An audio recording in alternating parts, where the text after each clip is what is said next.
Sa kalibutan na puno sa kalisod ug pangandoy, naay usa ka tawo nga motabang walay pagduha-duha. Kamera sa kamot, kasing-kasing puno sa pangandoy. Si Sir Tatsuya nagdala og paglaom sa matag tawo.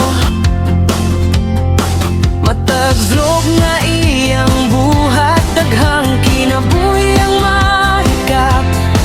Busa kita maghiusa karon.